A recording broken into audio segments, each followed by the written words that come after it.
الشيطان الرجيم. بسم الله الرحمن الرحيم. يسألونك عن الأهلة قل هي مواقيت للناس والحج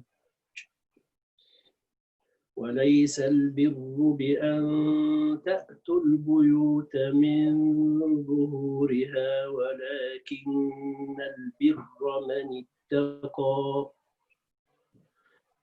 وأتوا البيوت من أبوابها واتقوا الله لعلكم تفلحون. وقاتلوا في سبيل الله الذين يقاتلونكم ولا تعتدوا إن الله لا يحب المعتدين.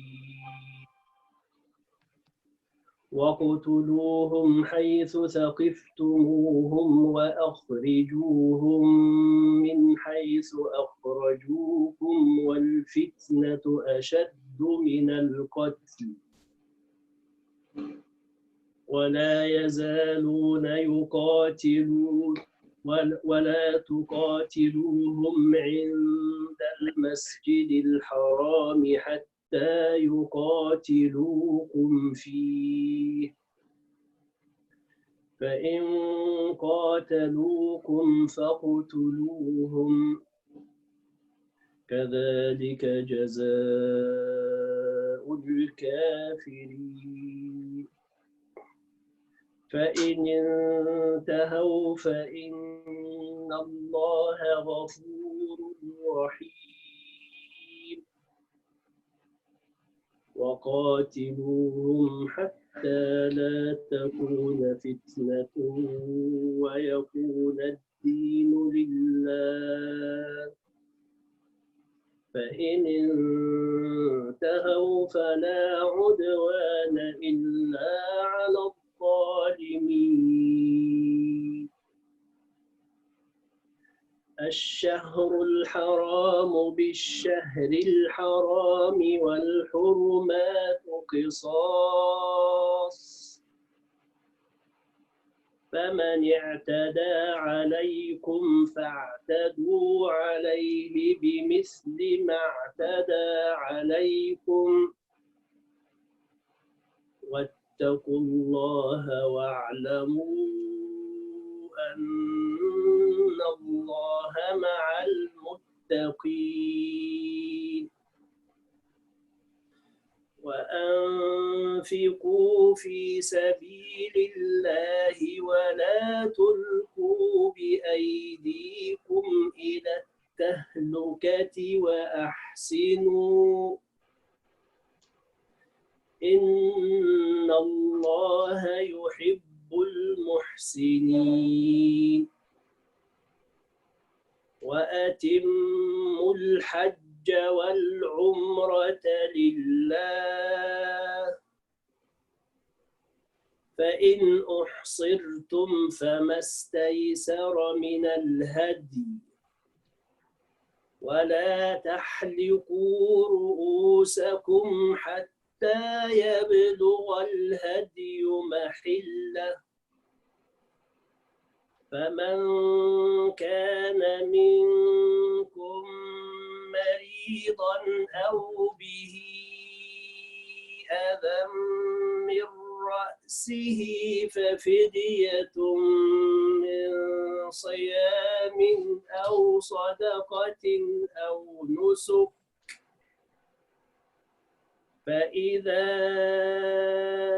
أمنتم فمن تمتع بالعمرة إلى الحج فما استيسر من الهدي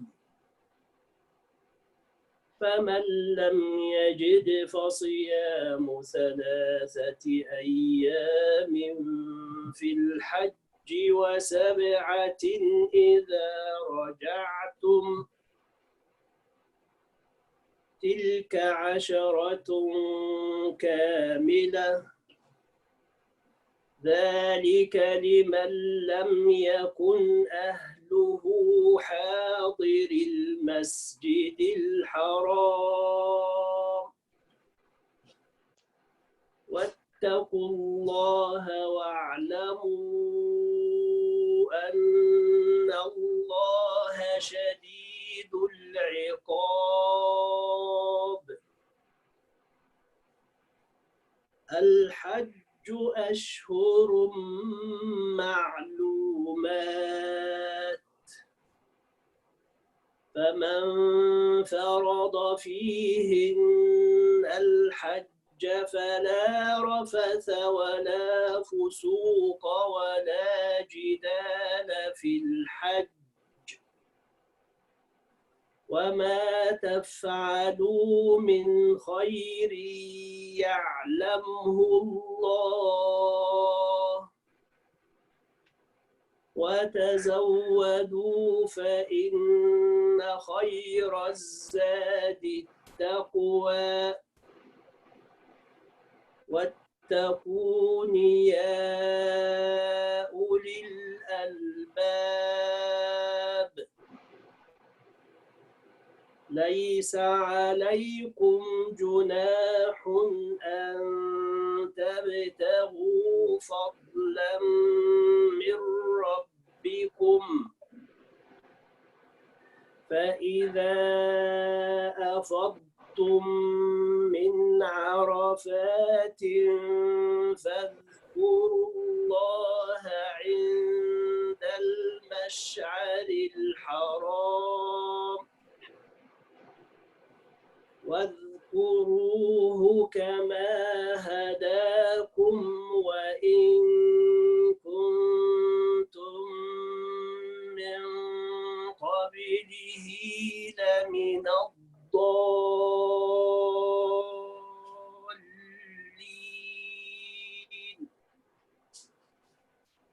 ثم أفيضوا من حيث أفاض الناس واستغفروا الله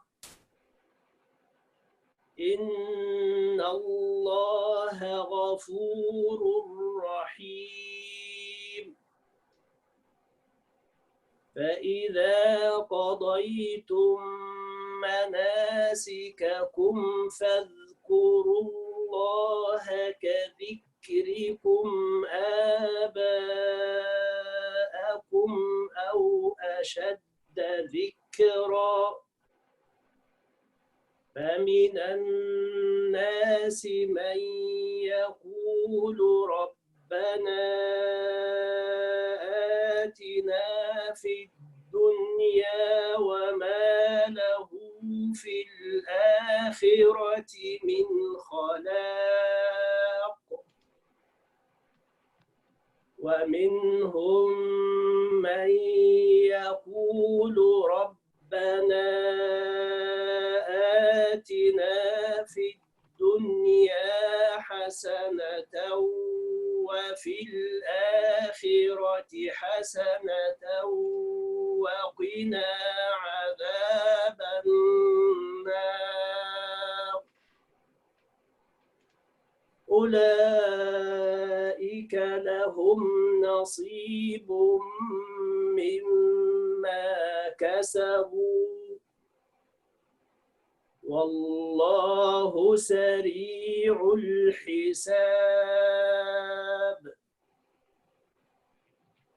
واذكروا الله في أيام معدودات فمن تعجل في يومين فلا إثم عليه ومن تأخر فلا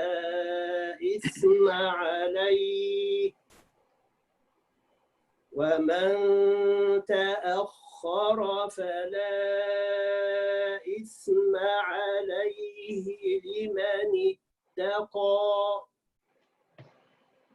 واتقوا الله واعلموا أنكم إليه تحشرون. يحشرون صدق الله العظيم.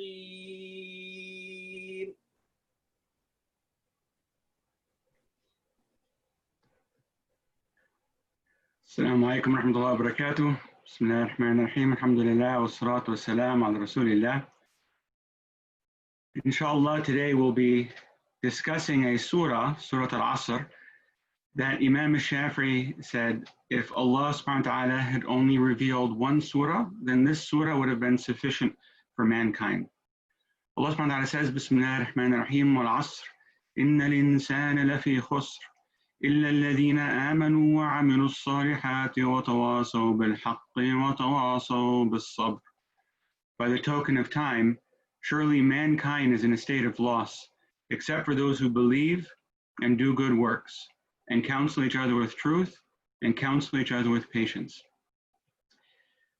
The Prophet ﷺ and the Sahaba, after having any kind of meeting or gathering together, before they would depart, they would recite this surah as a way of concluding their meeting. And surely it should give us pause, because the Prophet ﷺ would never do anything, nor would he advise us or counsel us or model anything, except that there was great benefit in it for us. And this is indeed one of the elements that becomes very important for us to always reflect on when it comes to any issue of the Sunnah, that always the Prophet ﷺ did things for a very specific purpose, which is for our benefit, for our goodness, and whether we understand it or not, get it or not, or otherwise, they should be things that we strive to incorporate in our life because there's benefit and there's goodness in it for us. And truly, as we reflect upon this surah, and I hope that inshallah by the end of this, that every time we hear the surah, it will bring us to a deeper reflection of things that are going to be particularly relevant and poignant and beneficial for us in our lives. So Allah subhanahu wa ta'ala begins by saying, Wal Asr. He's swearing by time. And know that Allah subhanahu wa ta'ala only ever swears by those things that are actually meaningful, that actually have something great about them. That this is something that Allah subhanahu wa ta'ala is giving us an indication of really how a tremendous time actually is. And as we think about it, the reality is that time is our most valuable asset. Of everything that you have, time is the most valuable thing that you have. For no amount of money in the world can ever increase your time. No amount of power, no amount of influence, of control, of anything that you have can ever increase your time, even by a microsecond. And if we think about it, time is the one equalizing factor. Everybody on earth has been given a certain amount of time to do with whatever you want. And it's by virtue of your use of that time that determines your akhirah. So whether you're born a pauper in the streets and have nothing but the clothes on your back, quite literally, to your name, or you're born into the wealthiest and most powerful family with as much money and ability to do whatever you want in dunya, we each have an equal usage of our time and an equal ability to gain or lose in the hereafter. And because our time on earth is also fixed, it should be something for us to indeed further reflect on. With a fixed amount of time, it's something that's always dwindling, because none of us knows how much time we have, only that it's a limited amount and that it will definitely be ending at some point, and within a scope, typically 100 years plus or minus, maybe 10, 15 years, but it's a limited amount of time. And it's this idea of an ever dwindling supply that's also indicated by the use of the word asr, because in Arabic, the word asr also means to squeeze, right? One might say ta'assar al-lamun, right? To squeeze the lemon. And it's this use of the word time here that Allah is indicating that it's something that's squeezing us, that's being diminished on a regular basis. And so when we think of time in this space, we should be thinking about it in terms of that which is departing from us, that which is, we have pressure, if you will. Ideally, you feel the pressure of a limited amount of time on earth. It's always dwindling, and we have to be thinking about how we're going to use this time wisely. So when Allah is swearing by time, it's also this aspect of time that is dwindling, time that is running out, as opposed to when we get into Jannah, خَالِدِينَ فِيهَا أَبَدًا, that you'll be in there forever, right? Then you have time that's expansive, time that goes on forever. Time then is a luxury because you have, once we get into Jannah, we have an infinite amount of time. On earth, we have a limited amount and it's ever decreasing. Imam Sayyidina Ali had said, every breath you take is a step towards death, because indeed, every moment, every second that goes by is one less second we have, and it can never be recovered. So as soon as we hear the opening of Al-Asr, we should be reflecting on the fact that time is diminishing every single moment. Then Allah subhanahu wa ta'ala says, Inna al-insana lafi khusr. Indeed, all of mankind, every human being is in a state of loss. And the scholars have said that this loss is in fact this loss of time. And we're told that being in the world is a market by which some people gain and others lose. And so we have this constant state of either gaining or losing, but Allah says that every human being is in a state of loss, except, and then He'll give us the exceptions we'll talk about in a moment, but the general state for humanity is that we're all in a state of loss. We're all losing time, as we already mentioned, but then furthermore, it's that use of time that we end up losing. Imam Muslim narrates on the authority of Abu Malik al-Harith bin Asim al-Ash'ari that the Messenger of Allah said, purity is half of faith. Alhamdulillah, praise be to Allah, fills the scales. Subhanallah, how far is Allah from every imperfection? And Alhamdulillah, fill that which is between the heavens and earth. Prayer is light. Charity is a proof.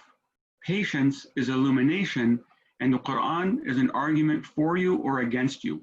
Everyone starts his day and is a vendor of his soul, either freeing it or bringing about its ruin. So, as you see here, the Prophet ﷺ said, and this goes along with this idea of the world being a marketplace. Every day, your soul is for sale.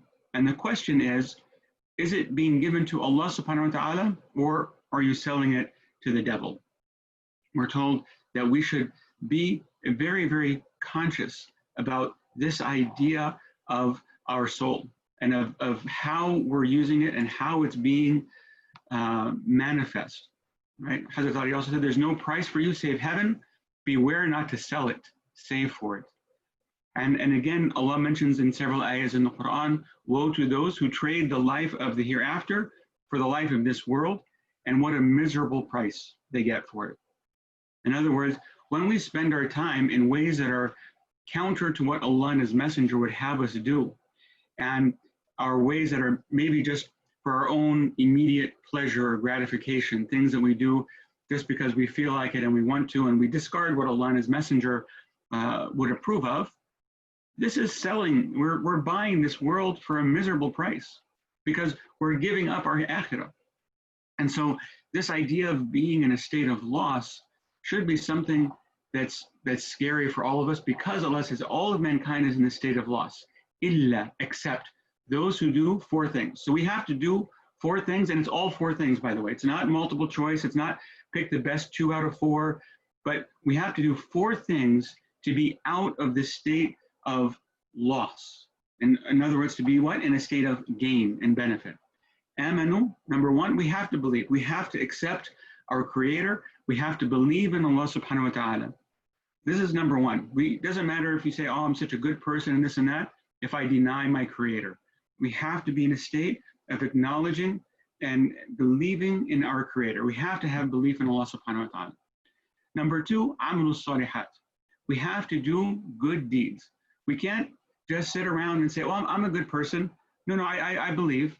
It, because our deen, this is a way of life. It's not just an ideology or a philosophy or some theology, right? It's not a concept. It's not just something that sits in our head and then we say, yeah, that's what I believe in my heart. but rather it's evidence. Our actions, our behaviors, these things evidence what's actually in our heart. And so we have to be a people of good action. We have to do righteous deeds. And one of the things that we need to think about is, how is it that we're spending our time? What righteous deeds can we say that we have done? Because again, we have to be a people of action. It's not enough to simply say, La ilaha illallah Muhammad Rasulullah, and then there's no action that backs it up. And this is why always in the Quran you see Allah talking about amanu wa amanu salihat, belief and good deeds. They're always tied, always tied. So we have to be backing up our statement of belief, our statement of submission with actions that evidence it. So what are our actions? And then the last two, those who لِلَّذِينَ آمَنُوا وَعَمِلُوا الصَّالِحَاتِ وَتَوَاصَوْا بِالْحَقِّ وَتَوَاصَوْا بِالصَّبْرِ, and those that counsel with truth and counsel with patience. And these two elements are really very critical, because always this principle of truth and patience, the times that we least like to hear the truth are also the times that we tend to be most impatient. And so we have to have this aspect of both giving and receiving the truth.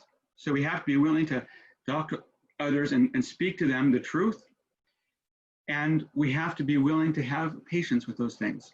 So perhaps when we're speaking truth to others, that's the time for others often to be patient, because we often don't want to hear the truth about things, and we have to be patient with that truth. And likewise, when we're receiving the truth or giving that truth, then we have to have patience as well. And this principle of truth and patience also applies to cases where you have something that's difficult to do. So for example, maybe it's very difficult to get up for Fajr, but when you insist on getting yourself up for Fajr and you maybe take extra steps, you hate to go to bed early, but you make yourself go to bed early so you can try to get up early, you set 10 alarms, you have 3 friends call you, you do whatever it takes so you get up for Fajr.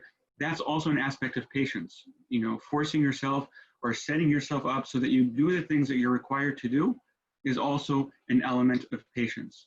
So this principle of truth and patience means that we stick to the truth, even when it's difficult and when it's hard, that we admonish each other with the truth, that we encourage each other with the truth, and then we have patience to do those things that are required for us, the patience to stay away from those things that are prohibited, the patience to hear the truth from others, and this idea of being patient with each other as we strive together to work for truth and justice and so forth, because these are elements where maybe we have some things that are difficult to be patient with somebody while they're growing in something.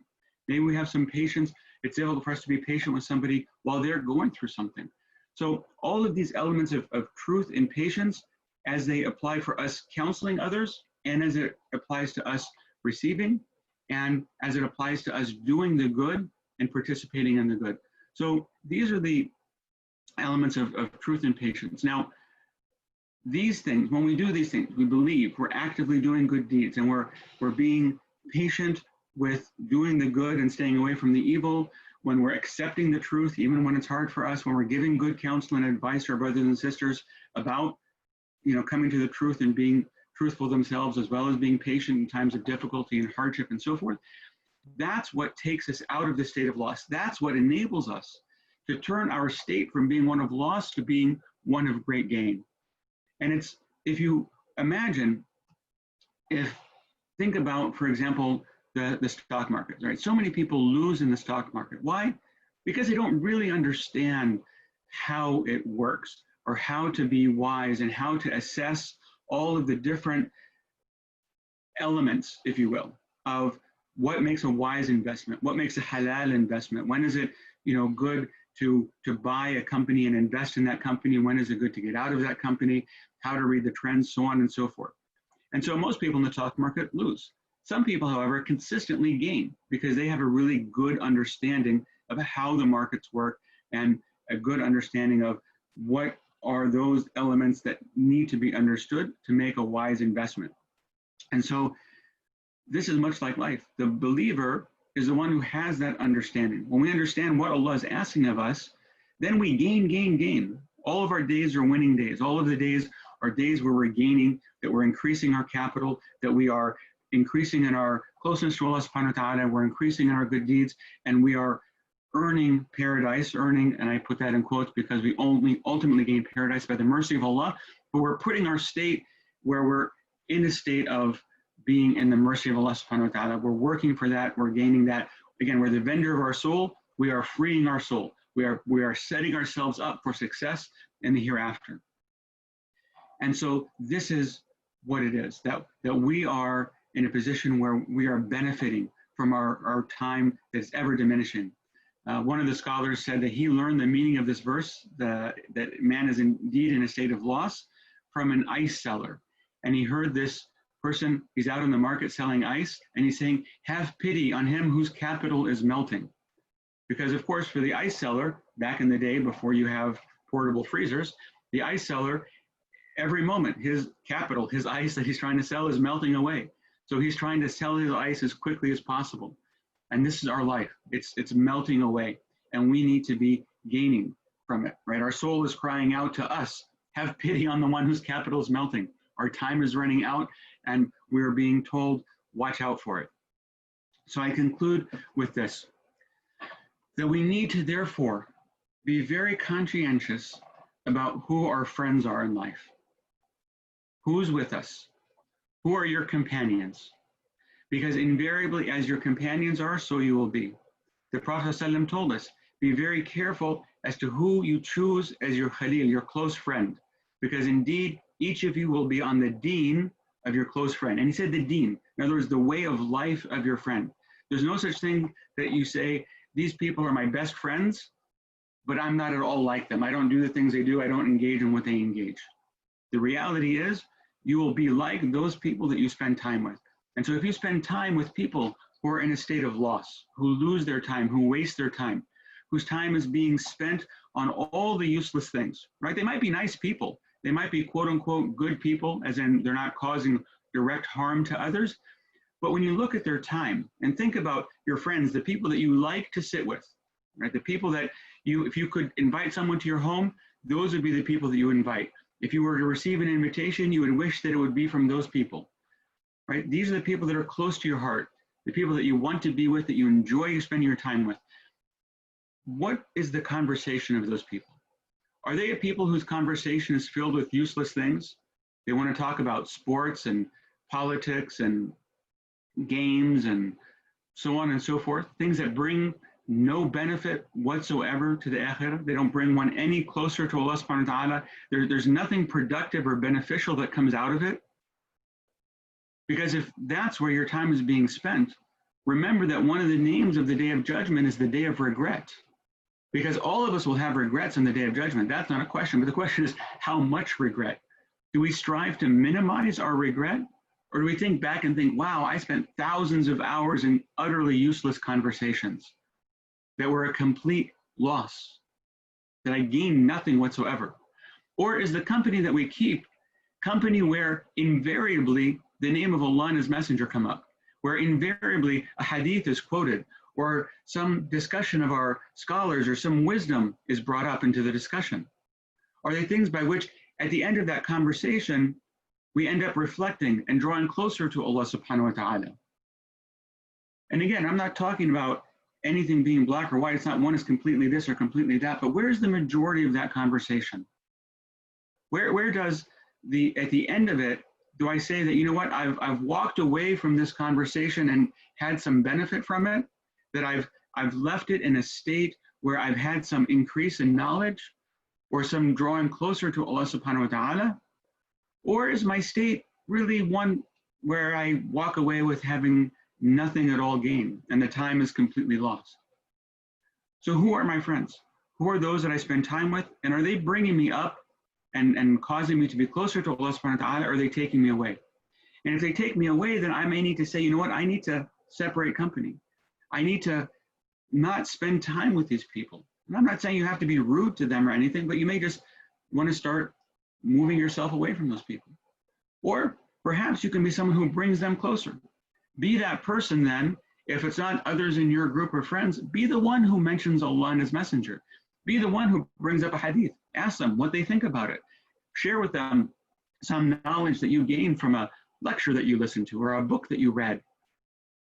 And you'll find that either they will start to incline towards you and be grateful for the fact that you're bringing up meaningful things of conversation, or they'll start to shut you out.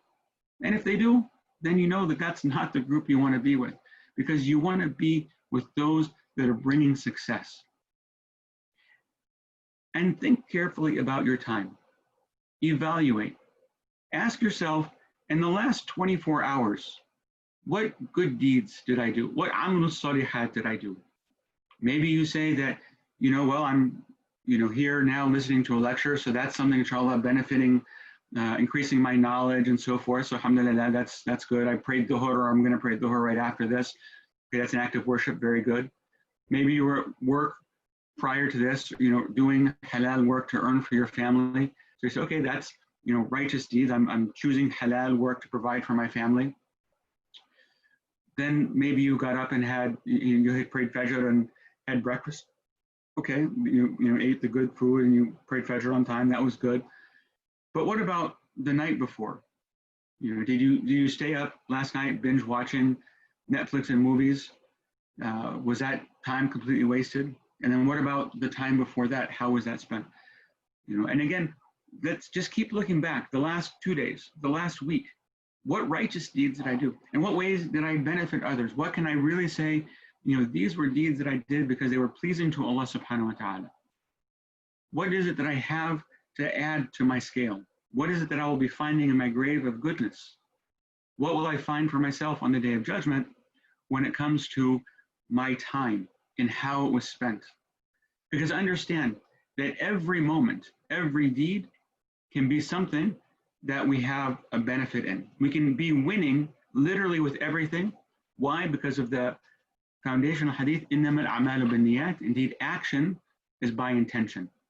And so when we make the right intentions of doing what we do for the sake of Allah subhanahu wa ta'ala, then all of our deeds can become righteous. But that needs to be something that's conscious, that we're aware of, that we're thinking.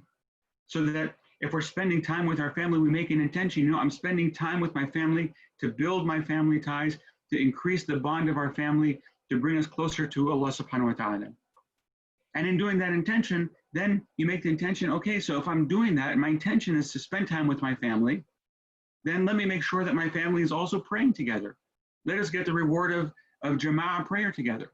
How many times do we see families, but then nobody prays together? So we should make that intention to say, okay, as part of my righteous deed, I want to increase my family's goodness. I want to make sure that we're calling everyone together, that we pray together, that we pray a Jama'ah together if we're together. We're not going to be in the mosque, maybe because of COVID, or we're not near a masjid. So at least we'll pray together as a family.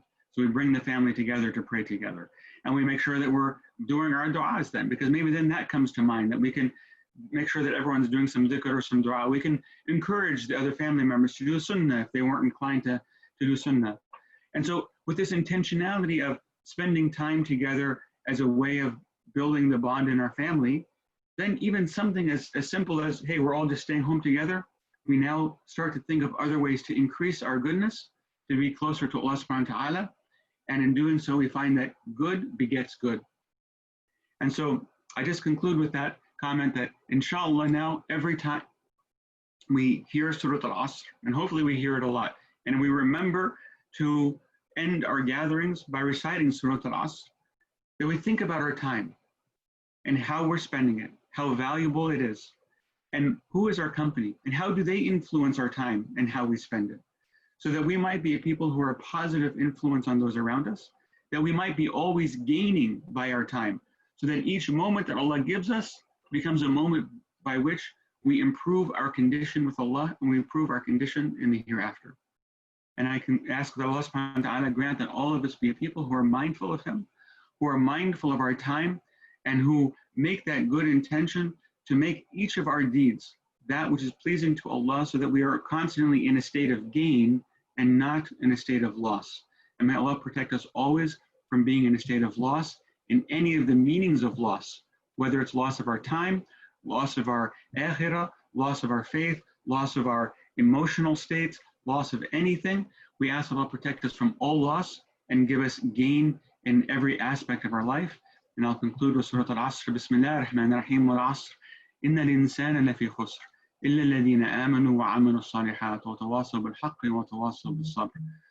By the token of time, surely mankind is in a state of loss, except for those who believe and do good works, and counsel each other with truth, and counsel each other with patience.